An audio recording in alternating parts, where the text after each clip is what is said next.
Hi, Rich Hoffman here. I'm with the great, and I say that being very conservative, the great Nancy Nix, auditor of Butler County, Ohio. And I always say a lot of nice things about Nancy Nix. Nancy is involved in lots of things. And I think we're going to have an interesting discussion, I think, about Roger Reynolds' entry into the commissioner race in Butler County. Because we have been very supportive of Roger Reynolds through many years. We both have known him for a long time, and we had picked somebody else for the commissioner race, and still, I think it's still a great idea. And I think we have a lot of questions as well. Why aren't you, now that Roger's in, why aren't you picking Roger? And there's a lot of issues with the timing of it and how he got in the race and why we feel the way we do. And so, I picked Michael Ryan. You've endorsed Michael Ryan. I like his enthusiasm, and we just had a talk out here outside the office about the next generation.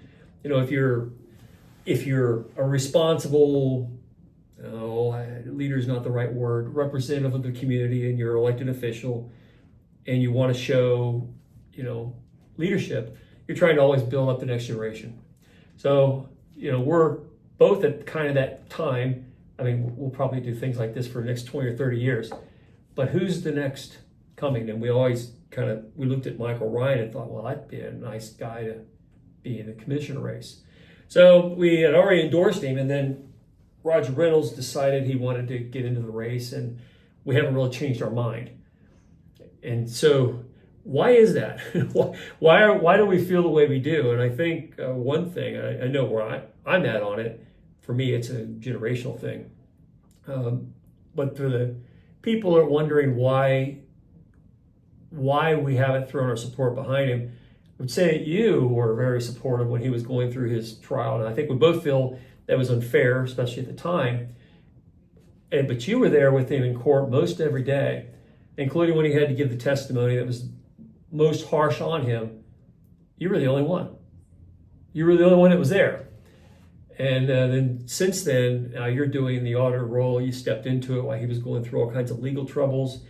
And now that you've become Butler County auditor from what he used to be, I think a lot of people are pretty happy that you've been auditor.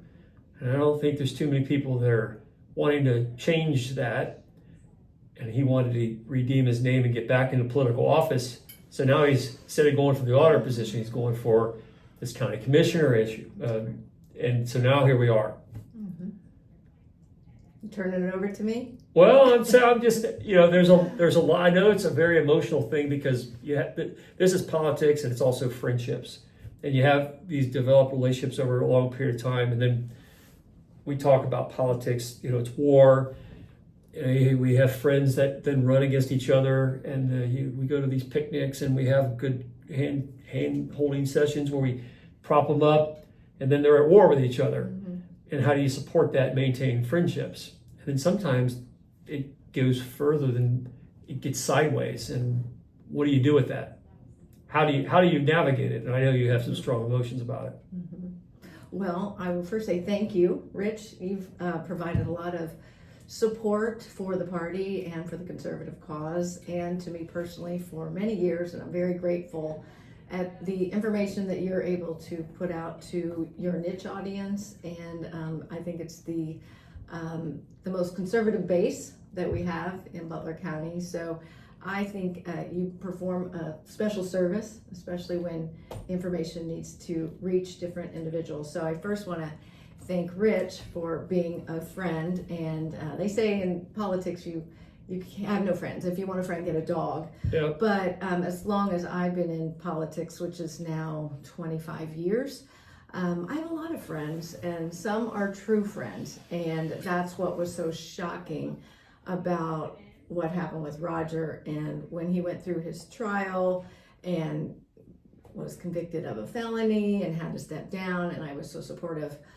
Although I think I was like his last friend at the county. Went to his trial 3 times, heard some very uncomfortable evidence and testimony. And so then after he was convicted and I stepped into the job, I was very worried about him. I mourned him. I'll be honest, I mourned him because I felt he was a very, very close friend. We'd worked together for 15 years. And the auditor, well, the treasurer's downstream from the auditor. The auditor makes a lot of the huge decisions that affect the treasurer. So when I was the treasurer for 15 years with him as auditor for 14 years, a lot of our decisions were dependent on them. So that relationship was very important, and I always held it close because of the business aspect of that. So once he was convicted and I took his job, and it was also shocking, I helped him get a job. I did. A friend of mine needed a CPA. I put Roger up for that job, and he's still there today, and I still see his truck outside the business for the job I got him. So fast forward 18 months, and he sues me to try to kick me out. That's my career, my livelihood, my health insurance, and then to put the office through everything that they had already been through under him, all the cloud. And then we had 3 weeks of not knowing, when he sued me, if I was going to be kicked out. And so it was a very emotional time. And it's just, I can't ever get over the stabbing in the back, that you could hurt your last friend at the county. And, even though they say you don't have friends in politics, I guess I'm old school. I think some people are friends. Call me naive. I wouldn't say you're naive. I'd say that's the qualities of a good person. When people say, when I say you're the great Nancy Nix, it's not just, it's because you've managed to, when we talk about friends and people not the name drop, but J.D. Vance, Vivek Ramaswamy, you're heavily involved in their lives. You could call them right now. And, you're very influential. But it hasn't gone to your head. You haven't turned into some destructive maniac, and that's one of the things I find most wonderful about you, and why I'm not afraid to say that you're great, because it is hard to navigate through that kind of stuff and maintain a level of civility. Now, on the Roger Reynolds case, you and I, there weren't many people who were supportive of him. There was a lot of, you had the Attorney General of Ohio that split the Republican Party in two, and there weren't many friends for him. And we had some hard conversations. During that time, no one knew how it was going to go, how he would come out at the end of it. It was a very scary time, and you stood by him when it was not politically expedient. So you could have easily just said, hey, this is too hot. Talk to me when you get done with it. But you stood there and pretty much was his main line of support the whole time.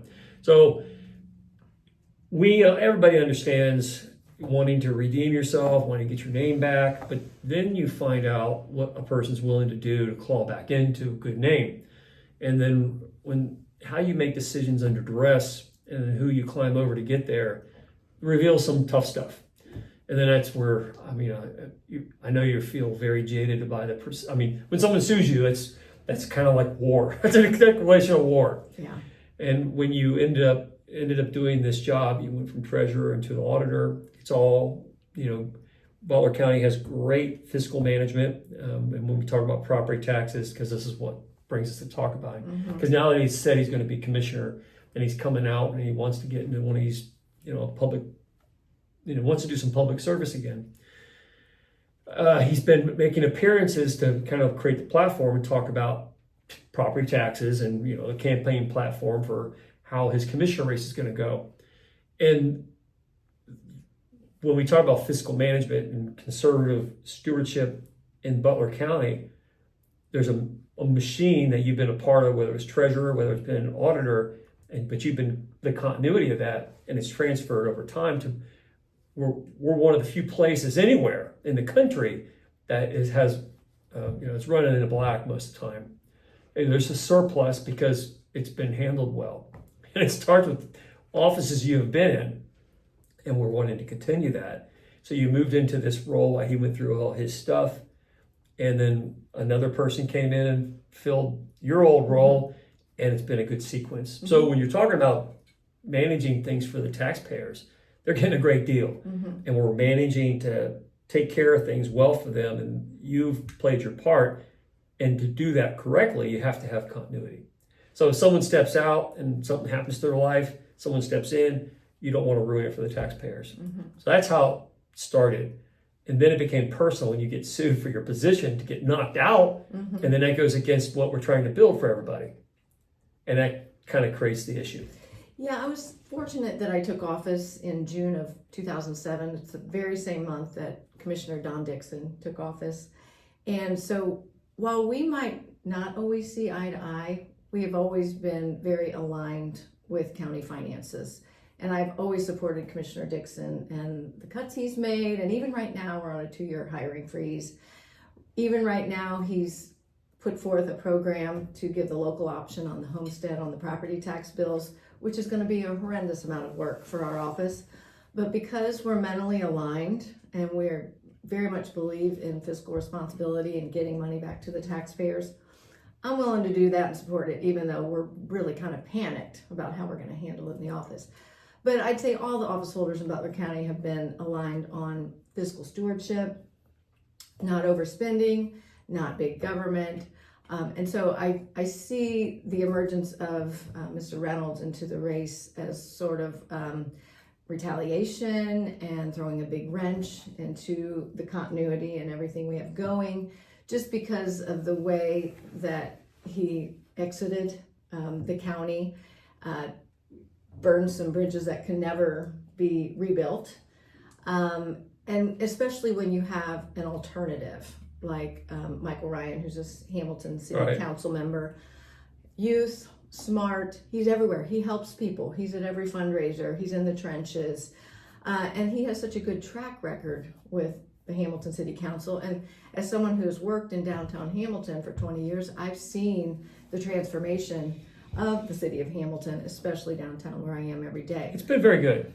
I mean, he's been a big part of that. He's a hard worker, and he doesn't have scores to settle, and he doesn't have the baggage. He doesn't have the scandals, all the things following him.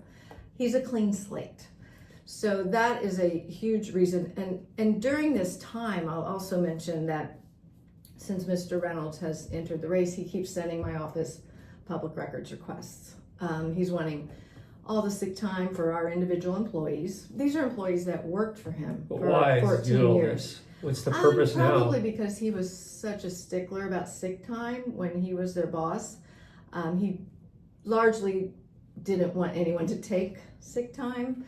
And so I think he's maybe trying to use the numbers of when he was boss as opposed to when I'm boss. I don't know until he comes out with information about the sick time, about his former employees, which I think, these are people that served him for 14 years and he's requesting their individual sick hours.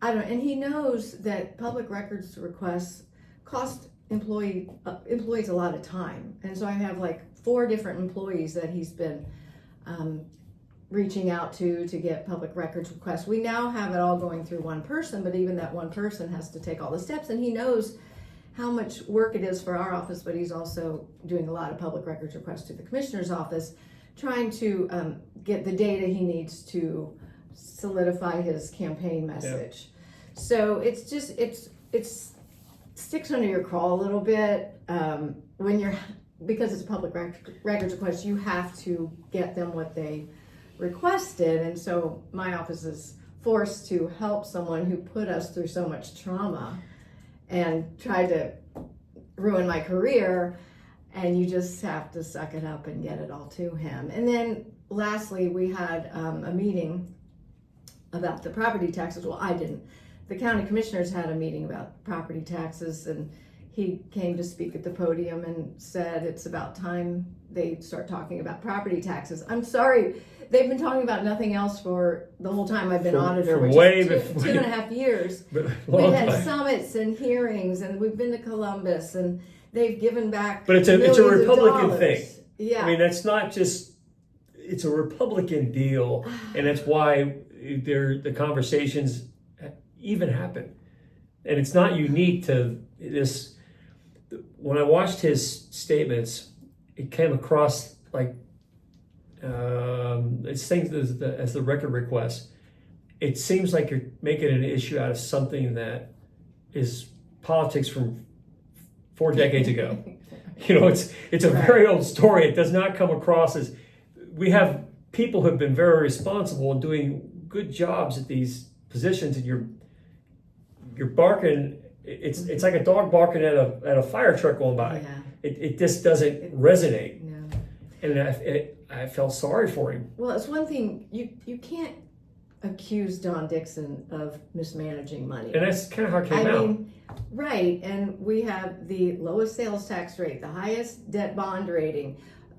We have paid off general fund debt, and we have weathered every storm, and now the critique is they have too much money in the bank, which I think can be a reasonable critique, but they've got the Milliken project, they've got the coroner and dispatch building. There's things they've out got there. projects, so to accuse them of just now talking about property taxes, and also to accuse them of stealing his campaign platform, which is what he tried to say, it's just, it's... But it's an old platform, and it's not that money's not important or property taxes aren't important, that people don't care about. It's kind of like the Republican thing to care about.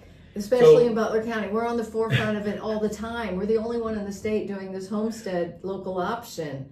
And it's going to be horrendous for us to get it done, but that's how much we care about the taxpayers and this property tax issue. So to pick that as a platform point is bizarre. It's reaching. It's almost, and it comes across as a damaged person who is just trying to get back into Desperate. debt. And then you start lashing at friends that were closest. How can it be that important of a job when you're crawling over people who were supposed to be there for you? And we're talking about focusing on the next generation. Mm-hmm. Not that we're old and going away and that we're not going to be relevant anymore, but if you really want to be a good steward to what the community needs out of elected office holders, you should always be setting up the next generation. And that's not just a pitch for Michael Ryan, it's a general philosophy. Absolutely. So for years we have, and going back to your greatness, not just because you're sitting next to me, but because it's unique in politics anywhere in the country. And there's a reason why some of these characters that have national recognition. It's the building of not just offices you've held, but the network of people who have entered into these positions. And we've done, I think, in Butler County, a lot of good to drive out the bad taste that people have about politics. Mm-hmm. Now, Roger, you could argue, got caught up in that, some of the negative things that do happen when people are fighting for an office, or they're fighting over philosophy, over how things should be managed, or how books should be transparent. Whatever the issue, when it then goes sideways and becomes a battle that at the expense of people who vote, then it's destructive. It's one thing when we see friends who are just running against each other and they don't like each other, and you have a picnic after the election and genuinely people get along. Keeping it civil, that's one thing. But when you go way down the deep end trying to get revenge, and then that becomes the platform, and now you're grasping at a platform that he called out T.C. Rogers. TC's pretty good on taxes. Yeah. Don Dixon's pretty good on taxes. Exactly. It reminds me of the kind of people, when I was thinking of the Mark Welsh over in Westchester running for trustees. Pete, what are you going to say about someone who's helped manage one of the greatest communities in the country, and he's been a part of that success story, and people want to throw rocks. They complain about, well, you spend too much money on landscaping around the exit off I-75. That's all you have? That's your position? Yeah. That's what you're going to build a campaign around? Because that's not going to go anywhere, because people are pretty happy with it. Mm-hmm. People like to see you get off the highway and it's nice. And business owners are attracted to the area because it's a good interchange. And so the money was pretty well spent. So when you start making it about, you think that you're going to go after the people on property taxes, when that's already well underplay, been underplay for decades now. You've picked up the baton and ran your part of it, and when you're not doing it anymore, someone else will. That's exactly. Because that's what the Republican Party does. That's exactly right. It's a baffling exchange that it's disappointing. And then he entered this race knowing that we had already picked, we, you, me, other people had already said, well, let's identify somebody, and rather than try to get back in the party and help those kinds of people and be part of that next generation, he knows that that's going to be, and the few people that are running for that same seat, the same people are going to split their vote for Michael Ryan or Roger Reynolds, and he knows how it works. There's going to be people who will vote for him, despite the court and all just for the unfairness of it, and they won't look at how he ended up in that kind of situation to begin with. It's going to be an emotional vote. So there's going to be people who are going to vote, and he knows that that's going to split the vote, and then you end up with somebody you probably don't want because you didn't get behind somebody. And to show leadership, you would get behind somebody that everybody can agree on, and then work your way back into things. Not just go for a jugular and make it all about revenge. Right. And I will say I've been very pleasantly surprised because Michael Ryan needs this party endorsement because he doesn't have the name ID that the other opponents do. But I have been surprised. It's like when Bernie came out, Bernie Moreno, and he was running for the United States Senate. There was just such a coalescence so quickly. And that's what I've seen with Michael Ryan as well. It's like the Bernie coalition, the Vivek coalition, we've all, except for a few on the periphery, they have largely coalesced around Michael Ryan, knowing that if that's our future, we need to band together. And he is the future. And I've heard it over and over, and everybody sees it, and so we just need to make sure it happens. I was watching I'm just thinking of all the different people that you're involved in and all the positive things you do that nobody will ever see. And I was thinking about Ben Wynn. Oh, yeah. I was watching the Charlie, and a lot of people, I was watching the Charlie Kirk memorial service. And I've always liked Charlie Kirk. I've had a few interactions with him over the years, especially when he was getting started. I remember when he got his first job at Breitbart, he was 18. And these sharp young people that before really Turning Point became a thing, but he got his first job at Breitbart, and people at the time were like, how's this 18-year-old kid going to do anything? And he was only 31, but look what he did. I know. And look at how he filled that stadium in just a few short years, just a little over a decade. He turned Turning Point into something really big. Absolutely. So I was thinking of watching that and thinking back on when he was 18 and all the proceedings. Ben Wynn reminds me of young Charlie Kirk. Yeah. Because people don't understand how the world, when you had him at your house, Ben Wynn, he's just out of high school and he's running for city council, and people are like, School board. Yeah, city council. Yeah, school board. He's running for school board. He just graduated in May, and here he's running for school board this year. And people want to know, what could he possibly do? And you have a talent of surrounding yourself with people who you find those exceptional people, like the young Charlie Kirks. Who would replace Charlie Kirk? And you see people like Ben Wynn coming on the scene.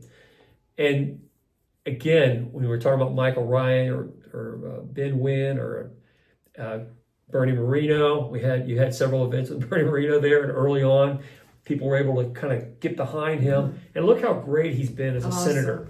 A lot of these people that you have hard discussions, long phone calls. Hey, you'll say to me, hey, come meet so-and-so. I remember when you told me, hey, there's this young guy trying to run for Senate. I said, what, the hillbilly elegy guy? Yeah. You J.D. Vance? What are you going to...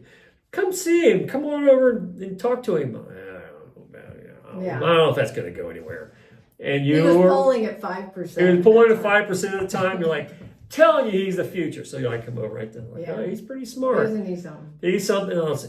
And you just always are working these things in the background, and Butler County is so much better for it. Well, it's a lot of luck. Well, it's luck, but luck starts with a positive attitude and trying to set people up. Unselfishly, you do a lot more than you'll ever take credit for. And then I know that's why it stings that you stood behind. I'm a humble Catholic. And with all that going on, you could have played it safe. You could have said, let's wait till this court case is over. I'm not going to, Roger, I love you, but I'm not going to. Loyal to a fault. You are, but honestly, you are loyal to a fault.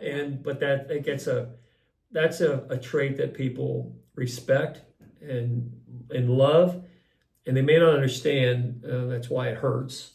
and I think everybody agrees It gives that you nightmares. and when your friend turns around and sues you, it It hurts. was bad, yes. It hurts. And then when you support somebody and you're trying to build a coalition behind this commissioner race, your friend, my friend, someone I liked and liked for many years, turns around and does something that makes it really hard because now you've split a vote and you consciously did it, and you're building the entire platform around this Republican issue that isn't new. It's not fresh. It's not new to him. I'm going to go out there and accuse you guys of not giving back the money. Stealing my campaign. Come on, come up with something that really is positive and be part of building the party instead of trying to tear the party even worse, because your feelings are hurt.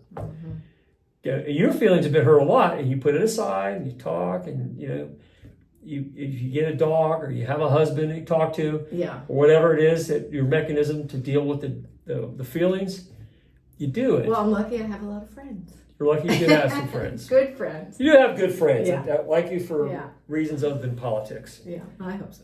Well, you're always make me very humble and grateful. Thank you. Well, I get a little shy. You get a little shy. You get a little shy. Yeah.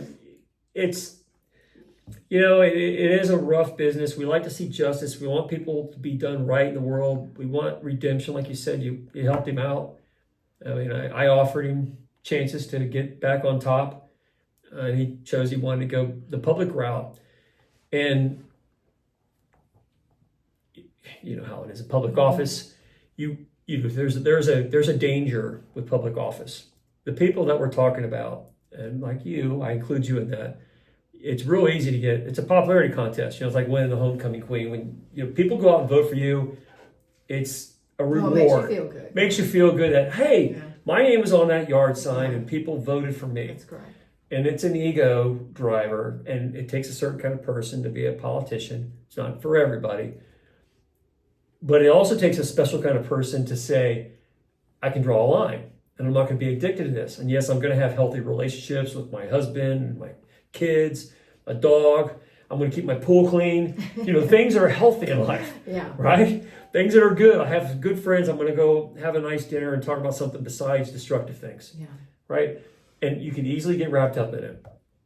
And when someone turns away, and in his case, there were a lot of lucrative jobs that were thrown in his direction, and he's picking one that has a title, doesn't pay as much as some of the private sector stuff, because he wanted that.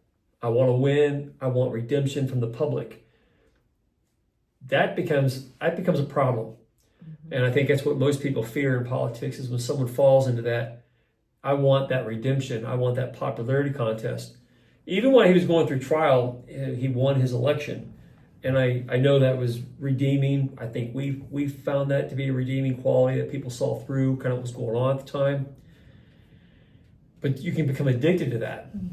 And then when you make it all about that, which is what this feels like, it's not a strategic move. It certainly doesn't help bring the party together. And it certainly isn't trying to help your friends. So it's pretty hard to work in politics and not have any friends. So how are you going to be a commissioner and make deals? One of the things we said in making deals is the thing with the commissioner job, because it's all about managing your cost in, cost outs, and then creating enthusiasm that people want to come in and do business. So one of the things that I said, with Michael Ryan is he's not even commissioner yet. He's out there hustling to make deals and trying to attract, continue what they've done on the city council in Hamilton, the Spooky Nook project, and the continuation of the kind of business that brings into like Hamilton. I remember when Hamilton was, a laughing stock. Most of my life, Hamilton was considered to be kind of a down and out. Fisher Body left, the paper mills left. It was out of highway access, built Butler County Regional Highway to connect it to something, but you had to want to go there, and then it dumps you right there on High Street. Then what? So people would say, where do I go to dinner? All the people that move into Butler County, they go to restaurants that aren't in Hamilton. Now it's become kind of a thing. It's now kind of like, hey, you got a good riverfront down there, and it's shaken off this image and reinvented itself. Well, that's because people like Michael Ryan have built it up, and you have nurtured things in the background, the Republican Party, even those little fights that happen here and there. Good unification that brings people together, and you can have good city councils, you have good fiscal management. There have been good commissioners for the most part. Not in all cases, but T.C. Rogers certainly isn't one of them, and Don Dixon certainly is one of the good ones. These are good, any standard you have. And you have this good crop of this next generation coming up. So if you really want to get involved, you have to have some friends that you can play with in that realm and build some enthusiasm so people want to come invest. And they sort of want to see some angry guy that's out for revenge trying to knock people off so he can win an election for his own reasons. And that's what it feels like. And I think that's what we think. Yes. And we think that based on being close to the situation and standing there when it was really not popular to do. And it could have easily have destroyed our reputations the following year after all that. And there was some cost involved in supporting him. And then to see it kind of go this direction is, I think we have some strong emotions about it. Yes, you're right. Which is why we're talking. Yes. And you're therapeutic. It's therapeutic, and we thought, we could talk about this, just about it. Or we could turn it on the camera and talk about it in front of the camera, because we're both kind of public people in that kind of part of it. So why hold it back and keep it in a secret, or have it be text messages when we could just talk it out and let people see what's really going on, make up their own minds. But I think that the Michael Ryan thing, not that they're the same or they're it's this or that. You hate to pick people, but Roger chose a strategy that he knows from being around politics for a long time isn't conducive to success. And now that he's speaking, he's going to the commissioner meetings, he's trying to get play his platform over and over again.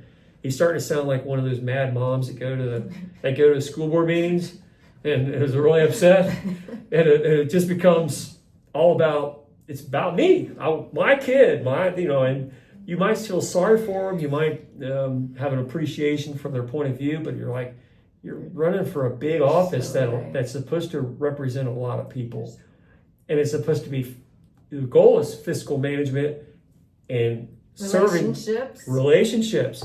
And if you can't build relationships, you are in real trouble. And then you go back and, again, I like Roger. Jenny, the whole situation with Jenny Logan and Lakota's school system and her being treasurer, and the way he got in trouble and answered that at that when she came forth and gave testimony, and it was kind of shaky. And it was a surprise for his attorneys, but you and I talked about that. That was the testimony I heard. That was a testimony. I was squirming in my seat because it didn't sound good at all. Right, well, and I see it now as auditor because we waive those fees, but what we're doing is just not collecting. I mean, we're just sending them on, and part of his platform is he gave over 20 million over 14 years. We've waived over 5 million in 2 years. So as long as you run a efficient office, you're going to be able to waive those fees. So I'm not sure what the big argument is, but I can't in a million years imagine me calling up Adam Zink at Lakota and saying, hey, why don't you spend your money this way or I won't give it to you.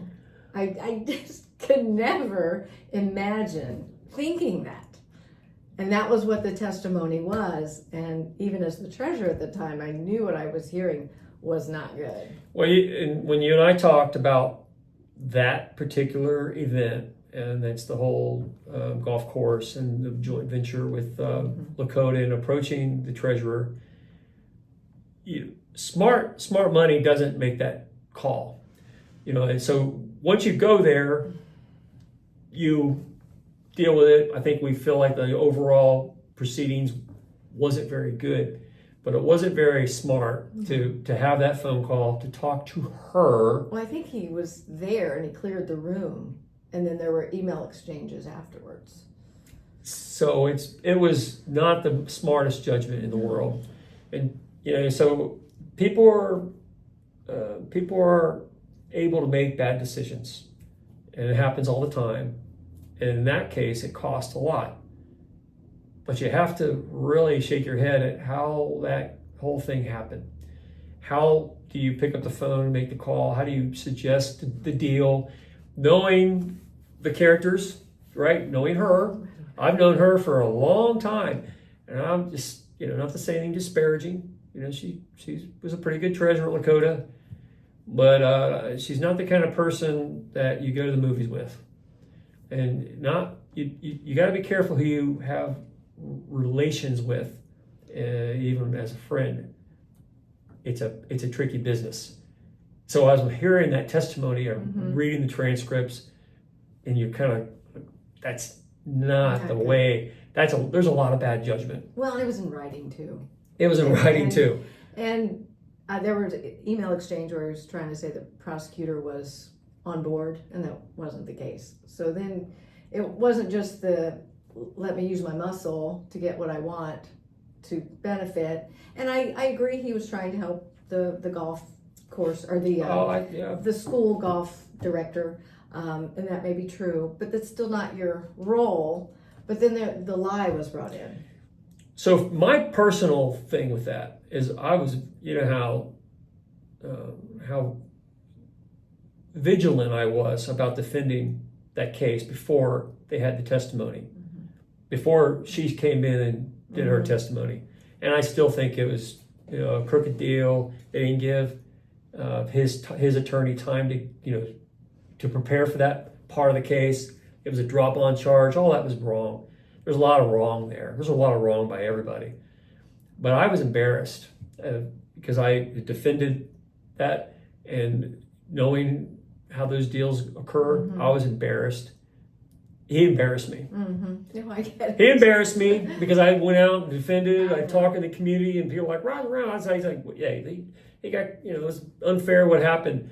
And then the Jenny Logan testimony came out, and I was embarrassed. So I didn't say so much after that because it bothered me it showed bad judgment. Yes. And I wasn't going to continue to dig into that defense. I was happy that he was found, innocent of those charges after a lot of court proceedings. It took a long time to get there, and I was happy he was there. But I would have never been in that situation. No. I would have never done that. No. Had that conversation, and I know how many out of all the instances a week that you have an opportunity to take your position and make the wrong phone call. Talk to somebody that you shouldn't talk to, because you're being polite. Maybe someone that's trying to say, hey, I'll give you some campaign, I'll donate some money to your campaign. But hey, hear me out on this thing. How many times do you have to make a hard call to say, yep, here's the line, keep it right here? It happens, but not like you would think. I mean, because I have, hundreds of donors. And anytime anyone reaches out to me, I get back to them, whether they're a donor or not. I mean, but now, will they get a call at night? Yeah, maybe. But they're not going to get any special treatment. And my office will tell you they're going to treat everybody the same. That's just the way it is. And we need donors just to be able to do what we do politically, but they're not going to rule me. And we take so many ethics classes, not just for being in an office holder role, but as a CPA, I have to get ethics classes. This is just drilled into you, and it should have been, Roger's also a CPA. This is drilled into us. No self-dealing, don't help family members, blah, blah, blah. And don't give special treatment to donors, which I don't do. So I don't know where the fall off is. I think it's some politicians just get an arrogance about them. They think they're untouchable. Now, did this happen here? I'm not going to say. But I think the point of talking about it is you know where to draw the line, and that's a skill. And if you're going to play at a high level, no matter what you're doing, whatever part of money exchange occurs, you have to know where that line is. And he clearly crossed it. He clearly, the title, the job, the position, the things that were, is it illegal? I don't think it should be illegal.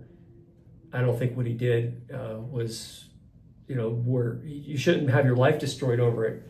But you You can't have some of those conversations. And if you're going to show bad judgment about that, that continued bad judgment continues to show itself in even running for this office and dipping in, knowing that there's already a plan in place and that you're going to stick it to the Republican Party by disrupting that.